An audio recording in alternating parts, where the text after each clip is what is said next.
कुंडा विधानसभा में ये हमारा सौभाग्य है कि हर जाति बिरादरी का वोट हमको मिलता है। 4 लाख के लगभग मतदाता है, मात्र 10,000 ठाकुर हैं। तो दूर से बाहर वालों को ये लगता है कोई ठाकुर बाहुल्य सीट है, लेकिन हर वर्ग का आशीर्वाद पिछले 31 वर्ष से मिलता रहा है और ये 7वां टर्म है हमारा।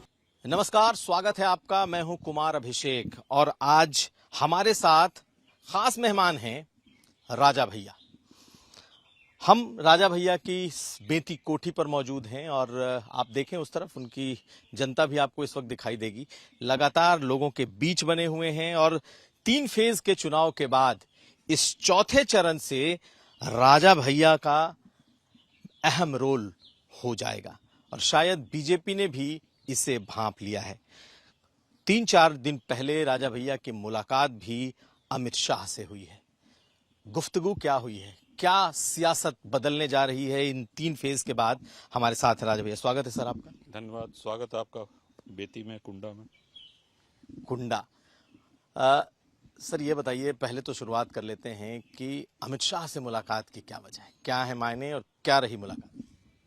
बहुत अच्छी भेंट हुई, पहली बार मिले और मिल के बहुत अच्छा लगा। पहली बार मुलाकात। पहली बार। तो इतने सालों से बीजेपी सत्ता में है, 10 साल हो गए और राजा भैया की पहली मुलाकात हो रही है। वजह? कोई वजह नहीं, संयोग ऐसा था। क्या बातचीत हुई? वो कहना यहाँ पे ठीक नहीं रहेगा। अच्छी वार्ता हुई। आपकी मुलाकात से तो खैर बहुत सारी चर्चाएं निकल पड़ी। कहा यह गया कि बीजेपी को अब राजा भैया की जरूरत तीसरे चरण के बाद पड़ रही है और वजह यह है कि इस चुनाव में ठाकुरों का, राजपूतों का एक बड़ा विरोध दिखाई दिया है। आपको लगता है कि एक वजह है? देखिए, सबसे पहले तो हम ये कहेंगे कि हमने एक दल का गठन किया है, जनसत्ता दल। तो हमारे विधानमंडल की संख्या 3 है। छोटा दल है, लेकिन उत्तर प्रदेश के विधानमंडल में कांग्रेस और बसपा से बड़ा है। बिल्कुल, बसपा और कांग्रेस दोनों से बड़ा है। 1 सीट, 2 सीट और आप 3 सीट। तो पहली बात तो ये है। और पिछली बार जनसत्ता दल से यहाँ शैलेंद्र प्रत्याशी थे 19 के चुनाव में। तो बाबागंज और कुंडा दोनों विधानसभा बहुत बड़े अंतर से जनसत्ता दल जीती थी, लेकिन शेष तीनों सीट पे हमारा प्रदर्शन अच्छा नहीं रहा। तो गठबंधन नहीं हो सका, कोई अलायंस नहीं हो सका। तो इस बार हम लोगों ने अब करना क्या है, इसको लेकर के परसों सभी कार्यकर्ताओं की, बूथ के जितने हमारे अध्यक्ष हैं, बूथ कमेटी के सदस्य हैं, पदाधिकारी हैं, सबकी एक बैठक परसों है। उसके बाद ही इस दिशा में हम कुछ बता पाएंगे। तो इस बारे में चर्चा हो सकती है कि अलायंस किसके साथ किया जाए, क्या बीजेपी के साथ अलायंस में चला जाए या नहीं चला जाए? देखिए, जब कार्यकर्ता समर्थक बैठेंगे, पार्टी के पदाधिकारी सब लोग अपने मन की बात कहेंगे, उसके बाद ही कुछ लोग। और रही बात अलायंस की, तो अब तो नामांकन की तिथि भी निकल चुकी है, नामांकन अब हो नहीं सकता है। तो देखते हैं सब लोगों का विचार क्या आता है। और दूसरी बात जो आपने कही कि ठाकुरों की नाराजगी, कुंडा विधानसभा में ये हमारा सौभाग्य है कि हर जाति बिरादरी का वोट हमको मिलता है। 4 लाख के लगभग मतदाता है, मात्र 10,000 ठाकुर हैं। तो दूर से बाहर वालों को ये लगता है कोई ठाकुर बाहुल्य सीट है, लेकिन हर वर्ग का आशीर्वाद पिछले 31 वर्ष से मिलता रहा है और ये 7वां टर्म है हमारा। तो ये ईश्वर की कृपा है और हमारा सौभाग्य है। लेकिन सर, ठाकुरों की नाराजगी का जो मेरा सवाल है वो सिर्फ कुंडा, प्रतापगढ़ इससे जुड़ा हुआ नहीं है।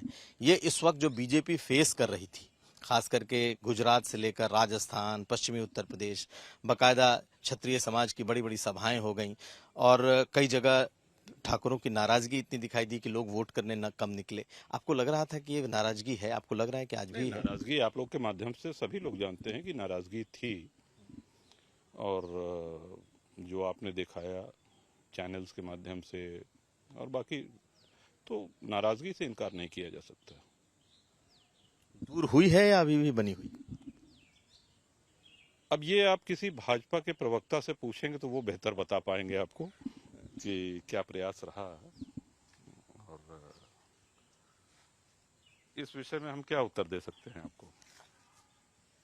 लेकिन लोग ये कह रहे हैं कि बीजेपी को अब राजा भैया की जरूरत महसूस होने लगी है।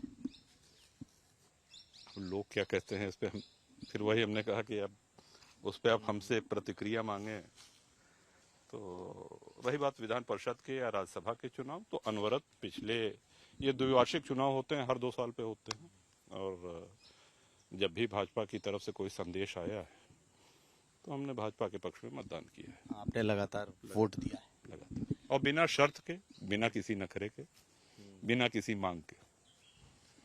सर एक चीज बताइए कि बहुत चर्चा है कि वैसे तो बीजेपी की कह रहे हैं लोग कि बीजेपी के लोग कहते हैं कि हमारी लहर है, सब कुछ है, लेकिन अगर हम कौशाम्बी और इस प्रतापगढ़ की बात करें तो आपको क्या दिखाई दे रहा है? क्या आप इन दोनों सीटों पर, चूंकि आप खुद भी चुनाव में नहीं लड़ रहे हैं, आपकी पार्टी चुनाव यहाँ नहीं लड़ रही है, ऐसी स्थिति में आपको दिख क्या रहा है और लग रहा है कि यहाँ पर आपकी जरूरत बीजेपी को पड़ रही है? नहीं, हम भाजपा की ही नहीं, हम ये कहेंगे कि मतदाता भी असमंजस में है। मतदाता की स्थिति अभी कौशाम्बी और प्रतापगढ़ हमारा जो जिला है वहाँ पे स्पष्ट नहीं है, बहुत मुखर नहीं है। तो ऐसी स्थिति में लोग हमसे पूछते हैं, हम कहे अब आप सब लोग आइए, एक साथ बैठते हैं, आपके विचार आए, हमको जो कहना होगा वो हम कहेंगे, हमसे आप लोग क्या चाहते हैं, उसके बाद ही कोई निर्णय लिया जा सकेगा। तो 2 दिन के बाद इस पर कोई निर्णय हो जाएगा कि आपका क्या फैसला हो? जी, 2 दिन बाद। सर एक सवाल और है, वो ये है कि जौनपुर से धनंजय सिंह जी अब की पत्नी अब चुनाव नहीं लड़ रही। उन्होंने कहा कि बसपा ने टिकट काट दिया, कुछ लोगों ने कहा कि उन्होंने विड्रॉ करा लिया, बहुत सारी बातें थी। कहा जा रहा है कि इसमें आपका भी एक बड़ा रोल है धनंजय सिंह को लेकर के। नहीं, हमारी इसमें कोई भूमिका नहीं है, सही बता रहे हैं, हमारी कोई भूमिका नहीं। लेकिन आपको लग रहा है कि अब धनंजय सिंह या फिर श्रीकला धनंजय सिंह उनकी पत्नी बीजेपी का रुख कर सकते हैं? पहले भी वही बता पाएंगे, अभी हमारी कोई वार्ता इस विषय में उनसे हुई नहीं है। अगर हमको जानकारी होती तो हम बिल्कुल बताते आपको। आप चाहते क्या?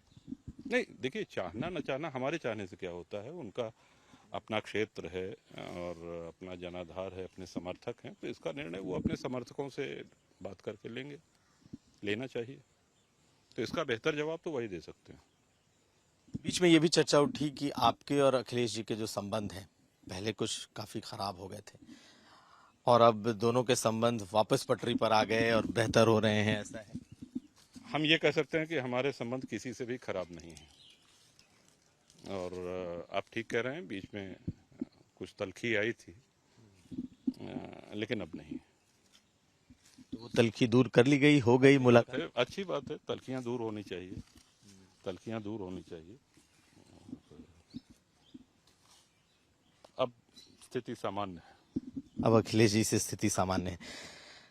सर उत्तर प्रदेश में इस वक्त आपको सियासत क्या नजर आ रही है? क्या त्रिकोणीय चुनाव है? क्या आमने सामने की लड़ाई है? बीजेपी की कोई लहर है? क्या दिख रहा है? त्रिकोणी तो हमको नहीं दिख रहा। एनडीए और इंडी गठबंधन, यही 2 कोण है, उसमें तीसरा कोई कोण तो नहीं है। क्या बीजेपी की लहर है?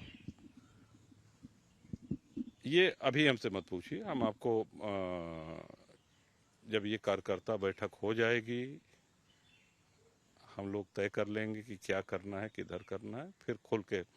अभी इस साक्षात्कार के पहले भी हमने आपसे कहा कि अभी बोलने के लिए हमारे पास कुछ बहुत है नहीं।